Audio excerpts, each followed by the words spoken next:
to this comparison here, as De'Aaron Fox has been having an outstanding season, the Kings fans are being a little bit petty. And you know what? I don't mind. I do not mind that at all. This is from Matt George. He posted this and he says, not trying to start anything. Okay, well, we know. Not trying to start anything, but it's interesting how quiet the conversation about these two players has gotten this season. Now, he goes on to post the stat comparison of these two players, De'Aaron Fox and Tyrese Haliburton. And De'Aaron Fox is playing much better than Tyrese Haliburton. That is, it's not a question.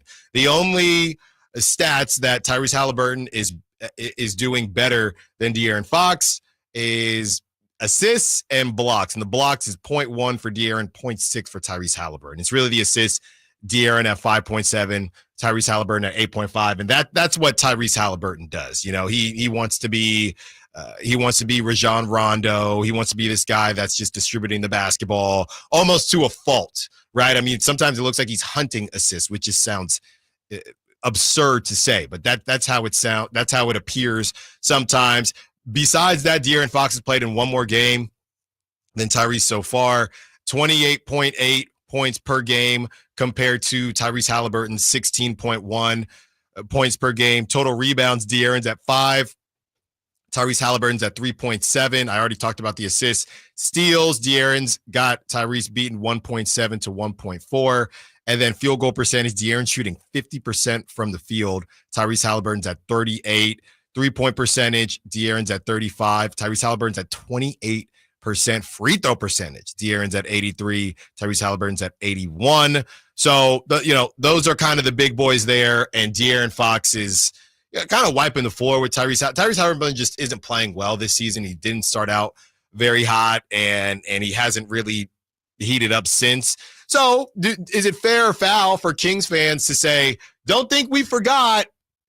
Don't think we forgot y'all were saying we traded the wrong guard. Don't think we forgot y'all were saying that it was a bad trade if you want to throw Sabonis into this equation as well. And obviously we know what that was dang near more ridiculous than you traded the wrong guard, because Domantas Sabonis, yes, they have to get back to the playoffs, but Domantas Sabonis and what he's done, just being up with Wilt Chamberlain and the double doubles and everything that he's done, breaking that record last season, we know how consistent he is. It seems like he just start these games that he recently missed. He never misses games. You can always depend on him. So, and he's playing heavy minutes. So to me, if you wanted to have a conversation, it would be about the trading the wrong guard versus getting Domantas Sabonis, because Domantas Sabonis has been incredible his time in Sacramento, and he's continuing to get better. Now he's shooting the three ball.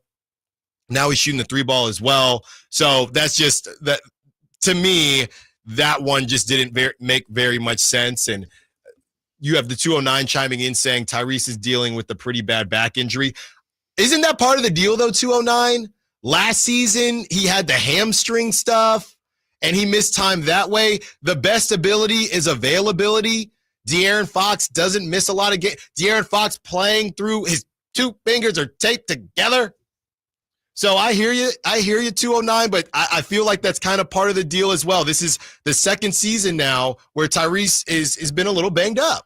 If I could play devil's advocate, and I'm on the Fox side, I'm happy Fox is here. I think this is the best situation for everyone.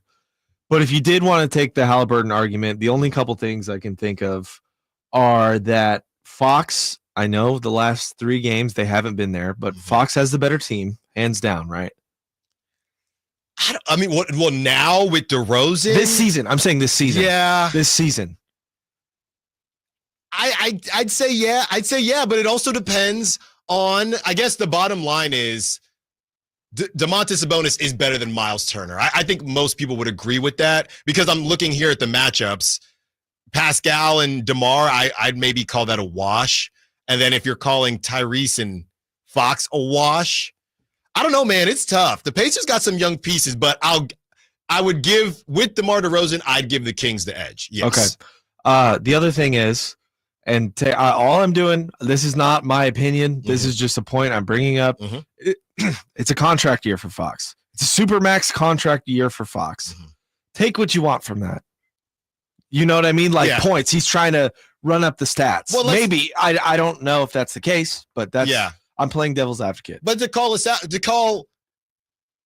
us, meaning myself and anybody else, out on this, it wasn't too long ago we were talking about, hey, is DeMar DeRozan kind of taking the mantle for the number one option on this team? What happened was, I mean, these last two games have obviously skyrocketed De'Aaron's points per game. Let's just call that out right now. And they came because DeMar DeRozan, Malik Monk, and nobody else wanted to score. They're playing hot potato with the ball. So to that point, we hadn't really seen this version of De'Aaron Fox until we had to. We actually were saying that we needed to see more from De'Aaron Fox. So I'm agreeing with your devil's advocate in a different way, because these last two games, or I guess now last three games, because he still dropped 28, you could argue an aberration as far as scoring the basketball. Like if Tyrese Haliburton was missing, like I said, Miles Turner, Pascal Siakam, Benedict Mathurin, just to throw out three guys, I don't think Tyrese is dropping 60, but he'd have more points. Well, yes, he would have more points. I wrote this in the rundown here, and it's a question I want to ask you. I want to ask everyone listening. Calls would be great. Text would be great. Just a full perspective on this. I don't think this is a yes or no answer, even though it's asked like it. Would Haliburton be able to put this team on his back like Fox has these past few games?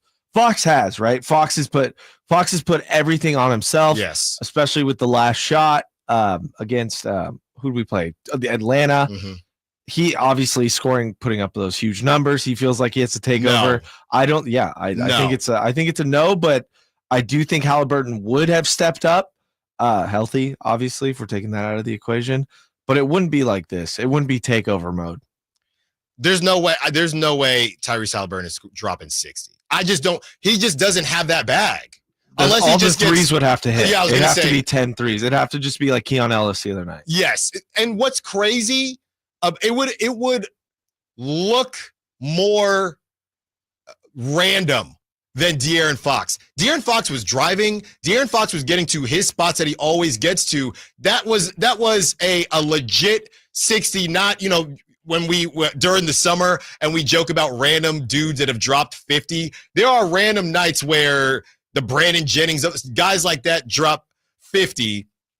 But the way De'Aaron Fox did it, so a lot of dudes in the league could drop 50. But the way De'Aaron Fox did it was, I am imposing my will. It wasn't random. I don't see Tyrese Haliburton as that type of player. He hasn't been that type of player. So, look. Keegan's 47 was this description you're making, right? Yeah, you just get red hot. And Keegan's a good shooter, but you just got red hot, and it is what it is. It's not – everybody knows in the gym what De'Aaron Fox wanted to do, and it didn't matter. It's more like,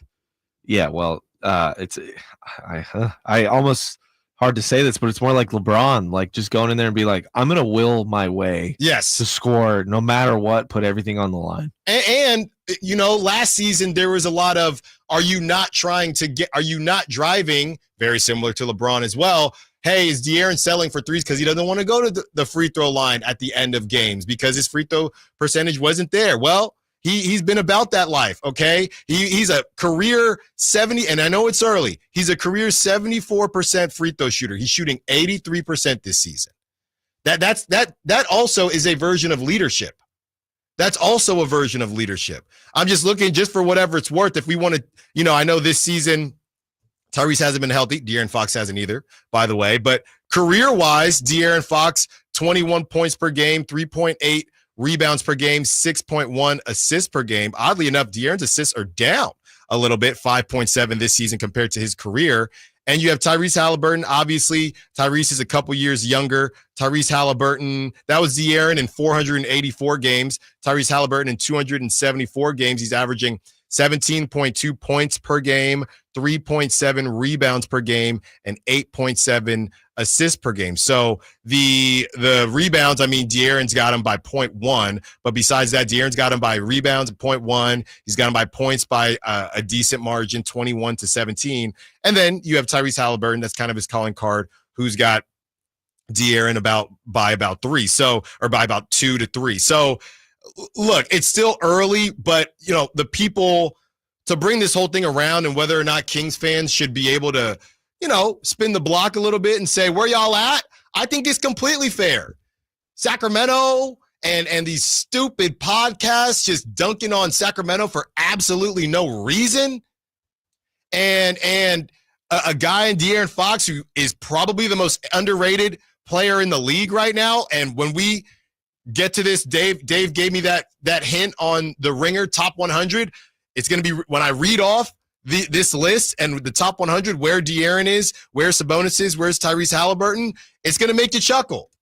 Tim, we will get to you on the other side. Can't wait to hear what you have to say. More your calls, more your texts, more of your Sac Chat. Allen Stiles, Sactown Sports.